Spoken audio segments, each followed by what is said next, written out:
कभी सोचा है कि ये जो दुनिया हमें दिखती है, सुनाई देती है या महसूस होती है, वो असल में है क्या? ये सब होता है हमारे शरीर के अंदर लगे कुछ कमाल के सेंसर्स की वजह से। हमारी इंद्रियां, ये हर पल, हर सेकंड हमारे आसपास की दुनिया से डेटा इकट्ठा करके हमारे दिमाग तक पहुंचाती है। तो चलिए आज इसी पर बात करते हैं कि ये होता कैसे है। लोग लाखों रुपए खर्च कर देते हैं कैमरों पर, है ना? लेकिन क्या कभी ये सोचा है कि सबसे पावरफुल कैमरा तो हमारे पास पहले से ही है? ये कोई मेटल या कांच का बना डिवाइस नहीं, बल्कि हमारी अपनी आंखें हैं जो दुनिया को ऐसे रंगों और डिटेल्स में कैद करती हैं जैसा कोई भी महंगे से महंगा कैमरा नहीं कर सकता। तो चलिए सबसे पहले बात करते हैं हमारे इसी अल्टीमेट कैमरे की, यानी हमारी आंखों की। ये सिर्फ देखती नहीं है, बल्कि इनके पीछे एक बहुत ही कॉम्प्लेक्स टेक्नोलॉजी काम करती है। आइए इसे समझते हैं। हमारी 5 मेन सेंसेस, देखना, सुनना, सूंघना, चखना और छूना, ये सब मिलकर एक टीम की तरह काम करती हैं। ये ही हमें दुनिया का पूरा एक्सपीरियंस कराती है। लेकिन हमारी देखने की शक्ति यानी हमारी आंखें शायद इन सब में सबसे कॉम्प्लेक्स और सबसे इंटरेस्टिंग है।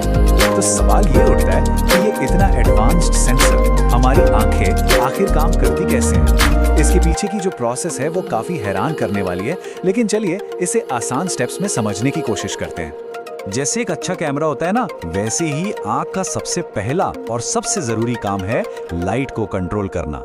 मतलब ये तय करना कि कितनी रोशनी अंदर आनी चाहिए और कितनी नहीं। जब हम कहते हैं ना कि किसी की आंखें भूरी हैं या काली, जैसा कि भारत में ज्यादातर होता है, तो हम असल में आइरिस की ही बात कर रहे होते हैं। ये आइरिस ही हमारी आंख के कैमरे का अपर्चर है, जो पुतली यानी प्यूपिल को छोटा बड़ा करके लाइट को कंट्रोल करता है। ये तो हम सब ने एक्सपीरियंस किया है ना? जैसे ही तेज धूप में बाहर निकलते हैं, आंखें अपने आप छोटी हो जाती हैं। ये असल में आइरिस ही हैं जो पुतली को सिकोड़ देता है ताकि ज्यादा लाइट से आंखों को कोई नुकसान ना हो। ये एक तरह का ऑटोमेटिक लाइट एडजस्टमेंट है। अच्छा, अब आते हैं आंख से जुड़े सबसे हैरान कर देने वाले फैक्ट पर। एक ऐसी सच्चाई जो हमारे देखने के नजरिए को ही शायद हमेशा के लिए बदल देगी। हमारी आंख के बिल्कुल पीछे एक पर्दे जैसी चीज होती है, जिसे कहते हैं रेटिना। समझ लीजिए ये एक सिनेमा हॉल की स्क्रीन है जिस पर हमारे आसपास की दुनिया की इमेज प्रोजेक्ट होती है। और यहीं पर आता है सबसे शॉकिंग ट्विस्ट। इस स्क्रीन पर यानी रेटिना पर जो तस्वीर बनती है वो असल में उल्टी होती है। जी हां, बिल्कुल सही सुना। इस वक्त हमारे आसपास जो कुछ भी है वो हमारी आंखों के अंदर उल्टा प्रोजेक्ट हो रहा है। तो सवाल ये है कि भी अगर तस्वीर उल्टी बनती है तो हमें सब कुछ सीधा कैसे दिखता है? इसका सारा क्रेडिट जाता है हमारे दिमाग को।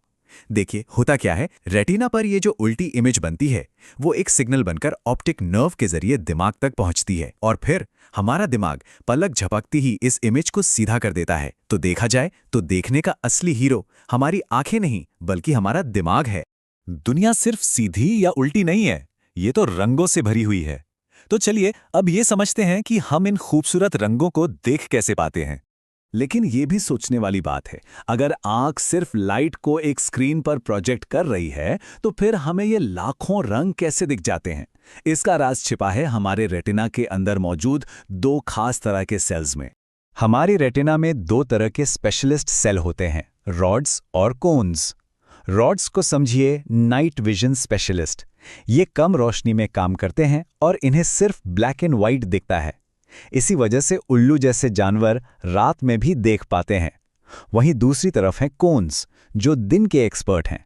ये तेज रोशनी में रंग पहचानते हैं, और मजे की बात यह है कि कोन सिर्फ 3 रंग पहचानते हैं, लाल, हरा और नीला। हमारा दिमाग इन्हीं 3 रंगों को मिलाकर हमारे लिए लाखों रंग बना देता है। कमाल है ना? आंखें तो कमाल की हैं ही, पर दुनिया को पूरी तरह समझने के लिए हमारे दूसरे सेंसेस भी बहुत जरूरी है। तो चलिए जरा सुनने और महसूस करने की दुनिया पर भी एक नजर डालते हैं। हमारे कान के अंदर एक पर्दा होता है जिसे एयर ड्रम कहते हैं। ये बिल्कुल एक खींची हुई रबर शीट की तरह काम करता है। जैसे ही कोई आवाज इससे टकराती है, इसमें वाइब्रेशन होता है और बस यहीं से सुनने का प्रोसेस शुरू हो जाता है। कभी सोचा है कि ठंड लगने पर या डर लगने पर रोंगटे क्यों खड़े हो जाते हैं? असल में हमारी स्किन में हर बाल के साथ एक बहुत छोटी सी मसल जुड़ी होती है, जिसे इरेक्टर पिली कहते हैं। जब ये मसल सिकुड़ती है तो बाल सीधा खड़ा हो जाता है, और इसी को हम गूज बम्स या रोंगटे खड़े होना कहते हैं। तो कुल मिलाकर बात यह है कि हम दुनिया को पैसिव तरीके से सिर्फ देखते या सुनते नहीं हैं। हमारा दिमाग और हमारी सारी इंद्रियां, ये दोनों मिलकर एक साइलेंट पार्टनरशिप में हर पल हमारे लिए इस पूरी हकीकत को बना रहे हैं। और आखिर में एक सवाल, अगर हमारा दिमाग हमारी जानकारी के बिना ही एक उल्टी दुनिया को सीधा करके हमें दिखा सकता है, तो सोचिए वो और क्या-क्या चीजें बदल रहा होगा हमारी हकीकत में, जिसका हमें शायद अंदाजा भी नहीं है। इस पर सोचिएगा जरूर।